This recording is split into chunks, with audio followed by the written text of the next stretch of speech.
Vamos lá, senhores. Bom dia para os bonitos e para as bonitas. Para os feios também, claro. Vamos lá para mais uma aulinha de Biologia, primeiro ano, ensino médio. Criança feliz. Estávamos nós, então, falando sobre as funções celulares, né? Ficou a aula passada inteirinha falando só sobre uma organela celular, ou orgânulos celulares, chamada membrana plasmática. Tá? A gente viu ali a capacidade dela de fazer interação entre o meio externo e interno da molécula, da célula, e onde as moléculas acabam interagindo entre si e fazendo todo o metabolismo celular acontecer de uma forma apropriada, beleza?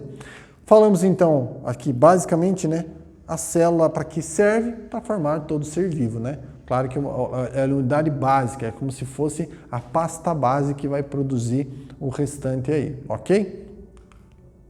Galerinha, estávamos nós comparando sempre o princípio de soberania. Soberania, obviamente, porque eu e você não temos a dimensão do tamanho dessa soberania divina. É claro que ela tem ela é muito mais acentuada do que a gente conhece. Mas na medida que a gente vai descobrindo as coisas, ela vai ficando cada vez mais evidente. Ela sobressai diante dos nossos olhos. Então, quando eu enxergo Deus por meio da biologia, eu consigo dar glória a Deus em todas as coisas.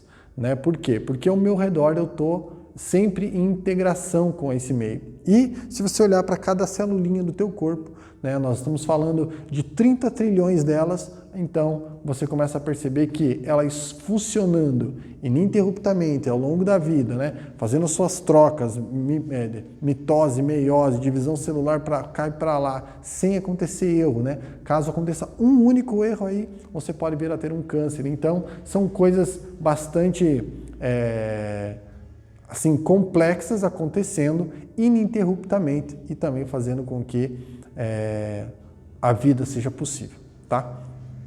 Então Deus é Deus, Ele realmente é Deus, né? Não é, a gente até tem a capacidade criativa, nós somos feitos à imagem e semelhança dele, Ele consegue fazer alguma dinâmica a respeito disso, mas nada se compara, né? Galerinha, pensando no texto bíblico, Salmo 139, ele diz o seguinte, ó: eu te louvarei porque de um modo assombroso e tão maravilhoso fui feito. Maravilhosas são as tuas obras e a minha alma o sabe muito bem. Os meus ossos não te foram encobertos, quando em oculto foi feito, e entretecido nas profundezas da terra. Os teus olhos viram o meu corpo ainda informe, e no teu livro todas estas coisas foram escritas. Cara, falar do corpo informe, eu estou falando da formação celular ainda lá no útero da mãe, no desenvolvimento embrionário da sua pessoinha. Então Deus já conhecia, obviamente. E as células começaram a ser formadas ali. Todo o complexo celular estava naquela hora acontecendo muitas, né, rotação de estômago para caber no lugar certo, algumas coisas, fechamento, né, de sistemas complexos integrados e acontecendo simultaneamente sem que nenhum deles perca o espaço, né? Então, cara, é estrondosamente, extraordinariamente assombroso, como diz o salmista aqui. Então, pense numa coisa interessante. Galerinha, falando então sobre a nossa célula, aqui do ladinho, então, eu coloquei uma celulona grandona ali e nós vamos falar sobre alguns outros componentes, algumas outras organelas celulares ou orgânulos celulares. Hoje, nós vamos entrar então na célula, né? A gente estava falando da periferia dela, falando do meio extra e intracelular, e agora você tem então aqui como exemplo o citoplasma. O que é o citoplasma? Tá? O citoplasma ele é composto por esses dois caras aqui, ó, que é o hialoplasma e o citoesqueleto. Toda essa estrutura aqui, ó, ela é delimitada, então o que está envolvendo ela, a bexiguinha ali, a borracha da bexiguinha, é a membrana celular ou membrana plasmática. O interior dela tem uma série de outras estruturas, que são os outros orgânulos ou organelas celulares. Núcleo e uma galera de outros mais. Mas onde é que esses caras estão? Tá tudo boiando lá dentro e tal. Mais ou menos, tá? Apesar da célula conter 65% dela ser contido por água, também tem algumas estruturas ali, mas ela não está boiando. Por quê? Porque eu tenho no hialoplasma o citoesqueleto. Aliás, eu tenho no citoplasma, também chamado de citossol, a gente já vai entender por quê. Hialoplasma é uma estrutura e o citoplasma outra. Eles estão integrados aonde? Em toda essa região cinza que você está acompanhando ali, eu encontro o tal do hialoplasma e citoesqueleto, tá? Vamos lá, ó. Vamos para o hialoplasma aqui. Hialoplasma apresenta uma função chamada de tixotropismo. Professor, que nome esquisito. Pois é, mas ele deve pensar a mesma coisa de Marcelo, por exemplo. Então, deixe quieto. Capacidade de mudar seu estado físico. Ora, que pode ser com maior fluidez, que é chamado de sol, ou um meio mais gelatinoso. Depende da função que ele está procurando e depende do tipo de mudança que está promovendo no interior celular. Por que ela é chamada de citossol? Olha aqui, ó, a palavrinha sol. Esse sol é uma questão de solubilidade também, tá? Não é bem essa a tradução aí, não é bem a condição correta, mas este sol aqui que é representado é o nome dado para quando o meio celular está aquoso, está com maior fluidez, ele está mais derretido, digamos assim, tá? Está apaixonado. Quando ele está mais endurecido ou gelatinoso, como aqui diz, então nós temos a característica de gel. Então o hialoplasma, ele possui esse tixotropismo, que é ora apresentar nessa função, ora nessa. Ele consegue fazer um equilíbrio aqui, mudança, né? Acontecer uma mudança no interior da célula aqui, tá bom? Por isso que é chamado então de citossol, também conhecido como citossol. O citoplasma, que é essa região aqui, ó, né? Então ela recebe o nome citossol muitas vezes, ou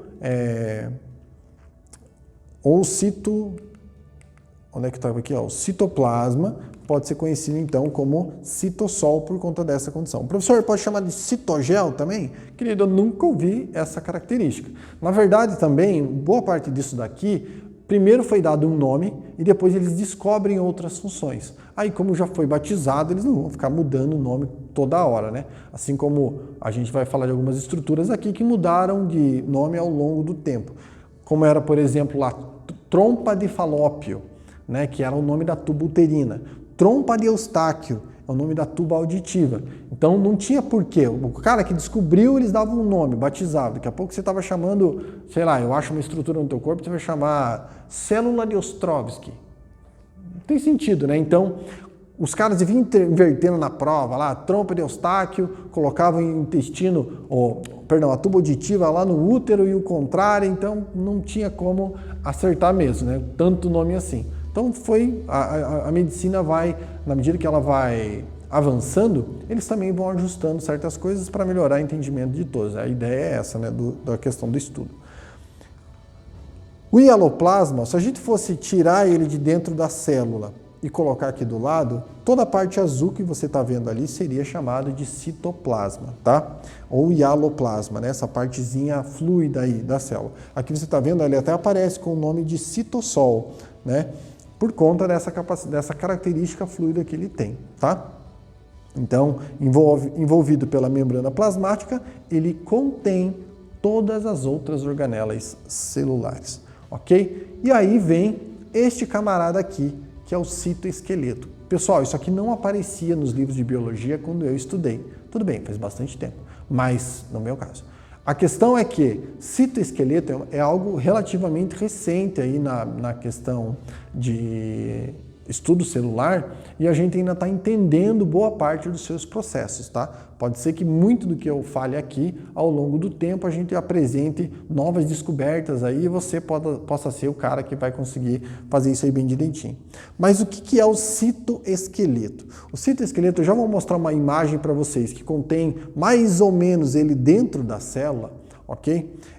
Os citoesqueletos são estruturas que sustentam mitocôndria, complexo Golgi, retículo endoplasmático, ribossomo, lisossomo, enfim, tudo que contempla a célula, tá? Elas não estão boiando lá dentro, elas estão fixadas nos microtúbulos, que são estruturas do citoesqueleto, tá? Então, olha aqui, ó, formados por microtúbulos e microfilamentos. Aqui eu tenho, então, um microfilamento, ok? E aqui um microtúbulo, ó.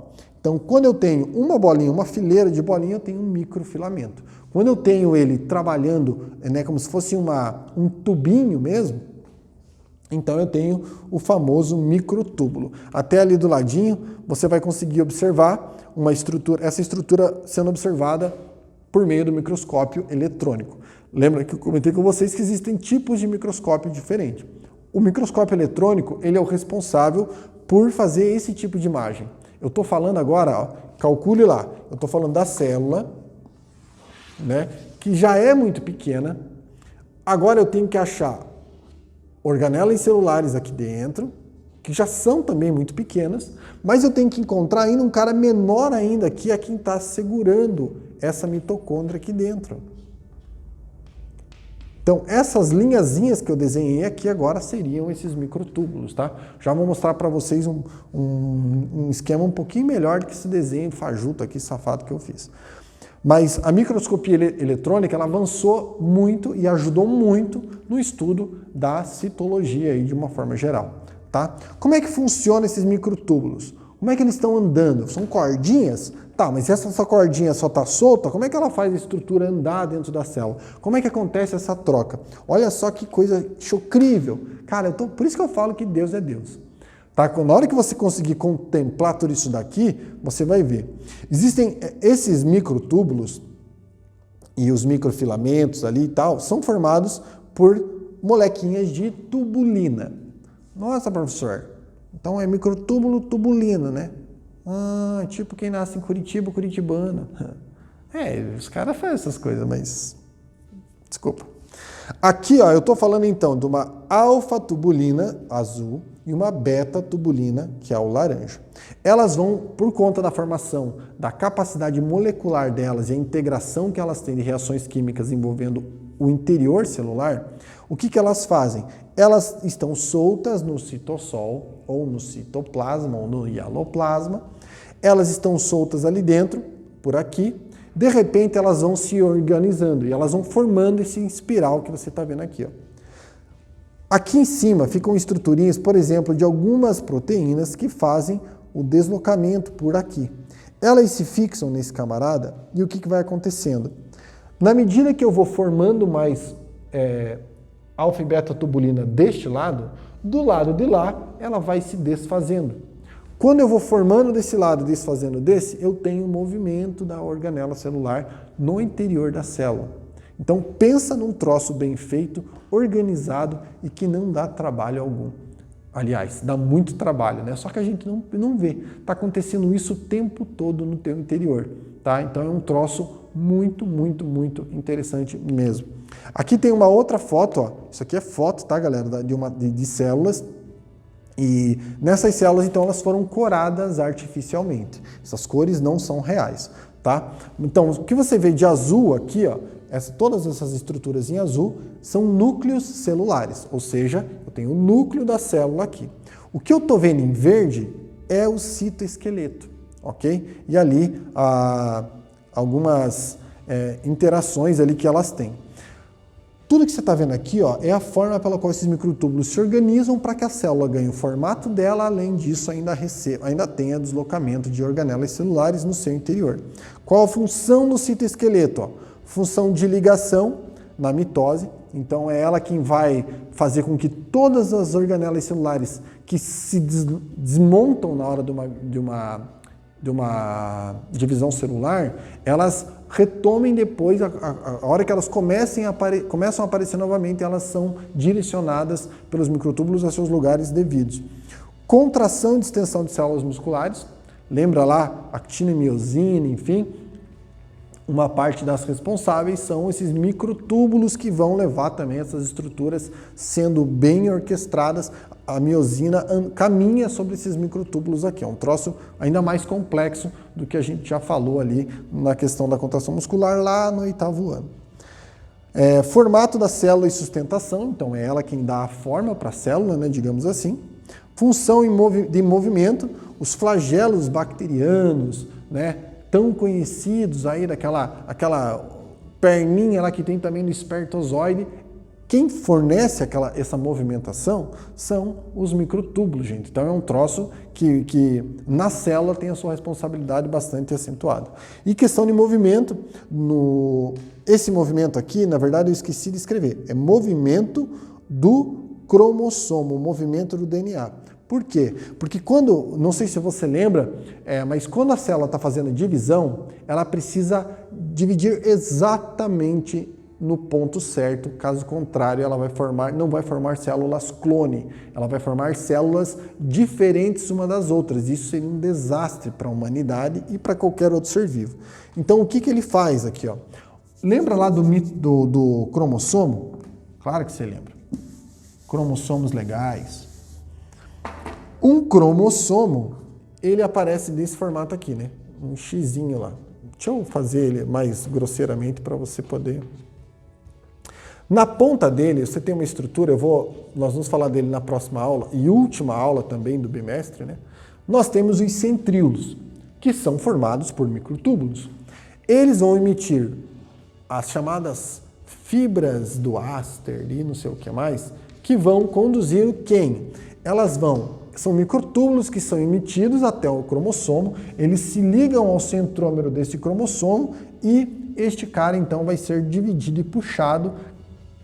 O cromossomo aqui, quando ele está duplicado, ele vai metade para cada lado, exatamente as duas peças iguais vão dar origem a uma nova estrutura de núcleo nas pontas. Essa célula então tem um achatamento aqui, ela começa a fazer isso aqui, né? E eu vou formar, então, daqui uma célula e aqui outra célula.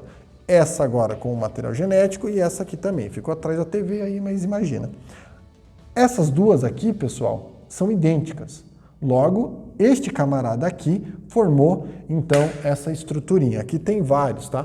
São vários cromossomos que ficam alinhados nesta fibra, nessa linha central aqui desta celulinha. Tudo bem? De uma forma bem geral, então, movimentação dos centríolos, né? Os centríolos são essas estruturinhas que vão emitir os microtúbulos lá até a extremidade lá do cromossomo. Ainda tem aqui, ó, um desenho de como essa estrutura fica no interior da célula. Então, a parte rosa aqui eu tenho a membrana plasmática, ali dentro retículo, ribossomos, aderidos, mitocôndria, só bonita aqui que a gente já comentou alguma coisa sobre ela. E aqui, ó, o que você está vendo, esses caninhos azuis, eles são os microtúbulos, e esses filamentos maiores aqui, eles chamam de filamentos intermediários que vão conectar e fazer ligação entre um e outro. Os microtúbulos, eles estão toda hora se formando dentro da célula, eles formam e desformam, mas eles mantêm a forma. Professor, explodiu minha cabeça. Lembre que eles estão sendo formados e aquelas beta e alfa tubulina vão se soltando aqui e novas vão se reintegrando aqui atrás. Então elas estão como se fosse um caminho dentro da célula. Perceba até nessa imagem aqui, ó, a ponta desse microtúbulo, geralmente ela vai ser um pouco mais espraiada assim. É onde ela começa a terminar, parece a ponta dupla do cabelo das meninas, que tanto elas odeiam. Mas ela está fazendo, então, ela tem uma tendência a se espraiar no final, e aí então ela desaparece, né? Essa estruturinha do microtúbulo aí. Ok? Então, este camarada, ó, aqui é um monômero de actina, lembra lá, actina e miosina, né? Então, eu estou falando aqui da actina, aqui também da sustentação, no caso aqui dessa estrutura, e aí as unidades e subunidades ali que tem do microtúbulo, beleza? Vamos falar então agora de uma outra organela celular, que agora a gente começa a falar de estruturas mais específicas que estão no interior da célula, chamada de ribossomo. Galera, o ribossomo é uma molequinha minúscula, mas é muito importante para a questão da função celular. Por quê? Porque é ela que vai fazer a síntese de proteínas. É ela quem vai organizar e falar assim, você vai fazer tal coisa. Ela recebe uma informação do núcleo, nós vamos falar isso um pouquinho adiante, ainda esse bimestre não fala mais, mas tudo bem, a gente vai falar disso um pouquinho adiante, onde esse mecanismo aqui, chamado de núcleo, manda uma informação e quem processa essa informação é o ribossomo, tá? Quem são os ribossomos? Ribossomos estão aderidos aqui, ó, nessa plaquinha que você está vendo aqui de retículo endoplasmático, e você também encontra eles, principalmente nas bactérias, você vai encontrar eles dispersos no citossol também, tá? Então nessa estrutura aqui, ou lá no hialoplasma, como você queira ouvir, tá? Cada um escolhe o seu jeitão. Este ribossomo, então, possui uma subunidade maior e uma menor. Tá, mas e daí? Então, ó, presente em todos os tipos celulares são responsáveis pela síntese de proteína. Essa estrutura vira essa. Então, uma subunidade maior e menor, onde aqui eu estou vendo o quê? Um RNA mensageiro, que é aquilo que eu falei que saiu lá de dentro da célula. Não precisa gravar isso daqui, eu só preciso que você entenda o mecanismo. O que é que ele faz? Faltou um slide aqui que eu deveria ter posto com um formatinho, mas só para você entender aqui, ó. Imagine que o ribossomo é uma estruturinha mais ou menos assim. Parece um pãozinho assim. O RNA mensageiro, ele vem... É como se o ribossomo fosse um zíper que anda sobre o RNA mensageiro, tá? Quando ele anda sobre o RNA mensageiro, ele vai fazendo o quê? Ele vai fazendo a leitura de cada subunidade que está nesse RNA. Vamos supor lá, eu gosto de falar da insulina, né? Porque ela é minha amiga, minha aliada, minha companheira que me abandonou. E este ribossomo, ele recebe esse filamento de DNA, então ele começa aqui a fazer uma proteína, ele vai sintetizando essa proteína. E ele vai, é como se fosse assim, enquanto ele vai caminhando naquele zíper, ele vai soltando uma tirinha sobre ele. Essa tirinha vai aumentando de tamanho. Então ele pega aminoácidos e vai fazendo lá a proteína. Aí libera essa proteína para o ambiente, daí ele vai fazer isso de novo, ele vai criando as proteínas nesse formato aqui, ó. Depois essa proteína, vocês lembram lá que tem vários tipos, né, de proteínas, então ela vai se envelopar, vai fazer todas aquelas outras subunidades lá. Mas você percebe então que o ribossomo, ele vai liberar essa proteína, mas ele recebeu a informação do DNA através de um RNA mensageiro que saiu do núcleo da célula com a informação para que então isso viesse a ser processado, ok? Então, ó, presentes em todas as células do tipo celular são responsáveis pela síntese de proteína. Síntese é a mesma coisa que produzir proteínas, tá? Ele metaboliza, ele faz essa informação, tá tudo disperso, ele concentra ela e faz uma síntese. Tá? E aí ele produz esse negócio aqui chamado de proteína. Tá? Nessa figura aqui não aparece essa produção aqui dessa subunidade. Depois eu vou colocar uma outra imagem lá na hora de mandar o slide para você. Tá bom? Criança feliz. Depois disso temos o retículo endoplasmático. Outra organela celular, outra estrutura que está dentro da célula. Aqui eu tenho um desenho dela, por quê? Porque tem dois tipos de organelas de retículo endoplasmático. Um deles chamado de liso, outro granular ou rugoso, tá? Por quê? Onde você está vendo essas bolinhas, umas pintinhas aqui nessa estrutura rosa, esse é o granular. Por quê? Porque ele tem ribossomos aderidos à sua membrana, ok? O liso não possui essa estrutura, então esquece isso aí, tá? Onde eu encontrei essa estrutura aqui, as duas, e eu encontrei bolinhas em volta, neste caso, retículo endoplasmático rugoso ou granular. Neste caso, retículo endoplasmático liso, tá? Porque eu não tenho os ribossomos aderidos à membrana, tá? Aqui, galera, é o núcleo da célula. Então, geralmente você vai observar assim, ó, a célula, o núcleo dela, aliás, no entorno dela você vai ter retículo endoplasmático, tá? Geralmente, dependendo da função da célula, você vai ter mais ou menos retículo. Neste caso aqui, eu estou fazendo ele é ainda liso, né? Mas quando eu coloco essas bolinhas aqui, que são os ribossomos, quando eu tenho ribossomos aderidos à membrana, então neste caso é o retículo endoplasmático granular. Aí eu vou fazer de branco só para você poder entender, afinal de contas nenhum deles tem cor, né? Quando eu vejo ele começando a sair assim, ó, a estruturinha, sem os grânulos, então neste caso o retículo endoplasmático liso, tá bom? Deixa eu só colocar aqui para vocês também conseguirem identificar isso numa imagem de microscopia. Na microscopia eletrônica, aqui eu estou vendo o núcleo, tudo isso aqui é o núcleo da célula, tá bom? Dentro tem o nucleolo, que é uma outra estrutura que depois, você nem viu ela ainda, muito provavelmente, até então nós só falávamos a respeito do núcleo, mas dentro do núcleo também tem coisa. Então aqui, ó, é uma imagem, imagine que a célula está enorme aqui, tá? Aqui provavelmente você não está vendo, mas tem umas letras M aqui, ó, soltas, são mitocôndrias, tá bom? Mitocôndrias, e aqui, ó, o retículo endoplasmático rugoso ou granular, tá? Que é essa primeira estrutura aqui, ó. Ele está colado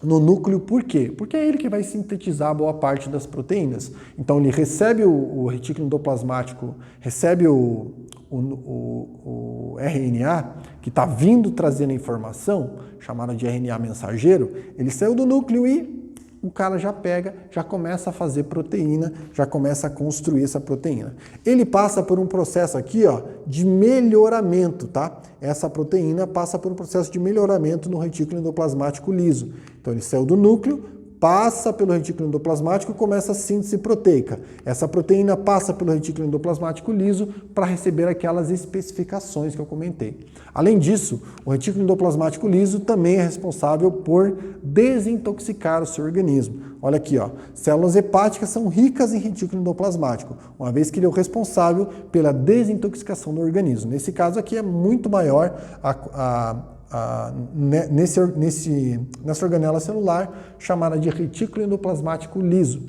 tá? Ele que promove a maior parte dessa desintoxicação. Quando eu estou falando de uma célula hepática, ou seja, uma célula do fígado do camarada, desse lado, né, do fígado, o que acontece? Pessoas que tomam muita cachaça, tá? Pessoas que gostam de álcool em demasia, você já ouviu falar num problema chamado de cirrose, não é mesmo? Você percebe que uma pessoa ela tinha problemas com álcool, ou que ela tem problemas com álcool, ou com qualquer outra estrutura que intoxique o organismo. Isso também era comum dos garimpeiros que utilizavam mercúrio antigamente na mineração. O retículo endoplasmático liso, ele ganhava uma quantidade gigantesca de espaço da célula. Por quê? Porque ele tinha que sintetizar, ele tinha que dar um jeito naquela toxina que estava no organismo. Nosso corpo não sintetiza álcool. Então, o que o organismo faz? Ele tenta, de uma forma absurda, tenta trabalhar aquele álcool e depois ele vai liberar, né, ele consegue desintoxicar trabalhar um pouco essas moléculas e liberar então para que ele seja descartado pelo organismo, ok? Mas o teu fígado sofre muito com substâncias que o nosso corpo não consegue sintetizar direito, tá? Nossas células comumente não vão trabalhar, não vão lidar com isso. Qualquer veneno, qualquer estrutura que entre no teu organismo seja não metabolizável, digamos assim, se é que existe essa palavra, é o retículo endoplasmático liso quem vai fazer esse papel.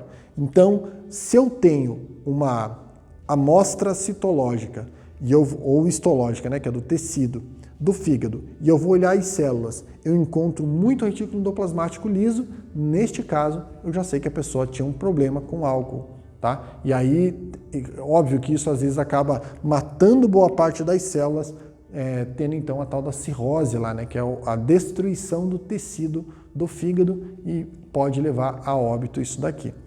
Professor, mas tem cirroses que não são causadas por bebida. É verdade, tem outros tipos de situações que podem levar a isso. Uma delas é gordura no fígado, né? Muita gordura retida no fígado pode se transformar em cirrose também. Isso é uma condição às vezes genética, às vezes é por conta de falta de hábitos mesmo, né? Bons hábitos, digamos assim, alimentares, de exercício físico, enfim, tudo isso daí.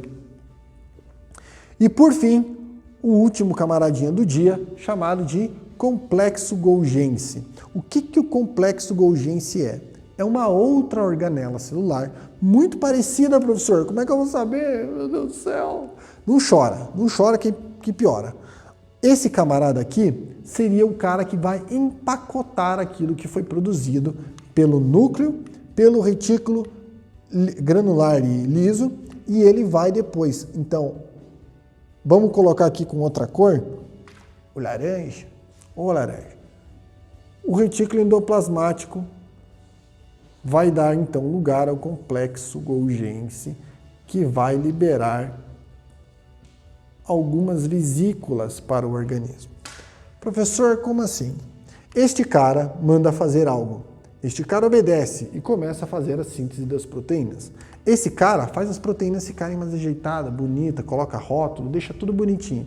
E esse cara aqui, ele vai envelopar, acontece ainda um processo de deixar mais bonitinho, o controle de qualidade, aquela coisa toda, e ele vai com essas vesículas aqui que ele está dispersando, ele vai lançar fora da membrana, ele vai jogar, se for o caso de mandar para fora da célula ou deixar essas vesículas dentro da célula. Depende muito da função de cada uma aqui. Quando eu estou falando da insulina, por exemplo, a insulina é produzida pelo núcleo, quer dizer, ela é enviada informação no núcleo, o chefe fala, produza.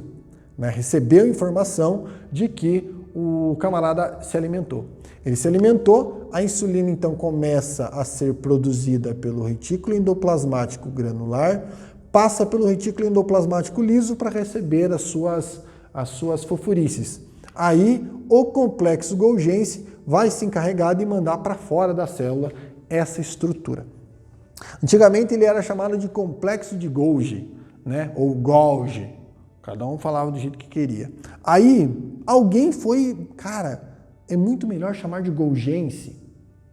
E mudaram. Então, claro que é uma convenção médica, científica que acaba fazendo isso, mas o retículo endoplasmático manteve-se, começou a ser chamado de granular, ao invés de rugoso, o liso continuou liso, e o complexo golgiense virou, o complexo de Golgi, antigo, virou complexo golgiense. Então, se você acompanhar e tiver a curiosidade de mexer na internet, ver esses nomes ainda, vão aparecer nas figuras, tá? Então, está falando a mesma coisa, se trata da mesma estrutura, tá bom? Então, ó, aprimoramento das estruturas produzidas no retículo endoplasmático. Ela tem a função de empacotar e enviar essas estruturas por meio de vesículas. Dá uma olhadinha aqui, ó. Eu sei que você não está vendo, tá? Mas isso aqui é uma curiosidade. Eu lembro que mas você vai ver, obviamente, quando você pegar o teu slide lá. Lembra que quando a gente falou do 8º ano, tinha lá o espermatozoide, né? Uma estruturinha chamada de gameta masculino, né? Ele é o gameta masculino e ele tinha na ponta dele um camarada chamado de acrossomo. O acrossomo, ele é o responsável por ter um nutriente que vai ser liberado quando esse cara aqui chegar no óvulo lá, né? Então, vamos colocar aqui a estruturinha do óvulo, é maior que isso, mas tudo bem.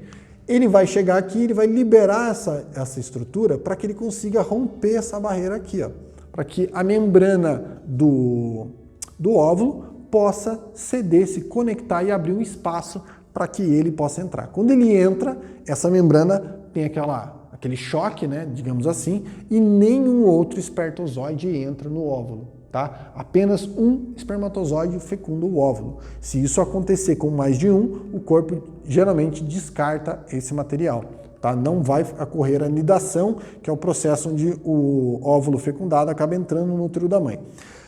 Essa estrutura aqui, lembra, estava cheia de microtúbulos. Aqui eu tenho o complexo de Golgi produzindo o quê? Ó? Aqui você vai perceber essas vesículas saindo dele e liberando, formando um aglomerado dessas vesículas. Ó. E aí vai ficar uma estrutura bem maior, chamada então de acrossomo, que na peça do espermatozoide lá, isso aqui acontece na hora da formação, tá? do espermatozoide. Então, um passo a passo aqui de como acontece esse acúmulo de material aqui na frente, e o responsável por isso é o complexo Golgi, tá? É ele que vai mandar muita estrutura, vai ficar dentro de uma bolsa, ainda dentro da célula, tá? E nesse caso ele não descarta. No caso da insulina, por exemplo, aqui tem uma outra... Eu esqueci de tirar isso aqui, galera, desculpa aí. Não era para estar esse nome aqui do lado, tá? Mas o que eu tenho nessa estrutura aqui, ó? Lá embaixo, retículo endoplasmático granular. A proteína está sendo produzida aqui no retículo endoplasmático granular. Neste caso, está indo direto para o complexo Golgi. No complexo Golgi, deixa eu apagar esse espermatozoide aqui. No complexo Golgi, você tem mais de uma estrutura. Ele funciona, ele é mais ou menos assim, tá? Professor, é quase um sinal de Wi-Fi, né? Querido, a gente vem, o que gosta em tudo, né? Aqui, ó, ele vai liberar, então, essas vesículas aqui, tá? Então, chega a proteína aqui pelo retículo endoplasmático, ela chega e entra nessa parte aqui do complexo e vai seguir nessa direção, tá? Essa primeira região aqui, tá escrito ali, é a face cis. Essa daqui é a face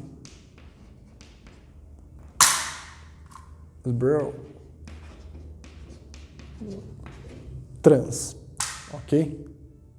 Então, face cis é a parte que é, digamos, côncava do complexo Golgi. Fase trans, a parte convexa, tá? E ele possui, então, aqui a liberação dessas vesículas contendo o nutriente. Vamos supor que isso aqui seja a insulina. Então, o complexo Golgi vai, nos seus ribossomos, produzir a insulina. Essa insulina, então, vai ser empacotada aqui pelo complexo Golgi e vai ser direcionada para onde? Para a membrana celular ou membrana plasmática. E a partir daí ela é secretada para o exterior da célula, tá? E aí cai na corrente sanguínea e é todo aquele processo que a gente já conhece, tá? Então, esqueça o texto aqui, não tem nada a ver, era do slide passado, eu esqueci de alterar aqui. Mas nesse último slide, você tem um resumo da aula de hoje, tá? Nós falamos então dos ribossomos, né? Falamos lá no interiorzinho dele, lá qual que era a importância dele mesmo? Sintetizar proteínas, né? Ainda a gente falou do citossol e tudo bem, mas é onde esses caras estão. Como é que eles são guiados até aqui? São guiados por microtúbulos e o seu transporte acontece por meio daquelas alfa e beta tubulina lá. Retículo endoplasmático rugoso ou granular produz as proteínas nos ribossomos. Essas proteínas são direcionadas ao complexo retículo endoplasmático liso, que não aparece nessa imagem, mas é onde ele vai ter um aprimoramento dessa estrutura. No complexo Golgi, essas proteínas vão receber um novo aprimoramento e elas vão receber também a sua embalagem.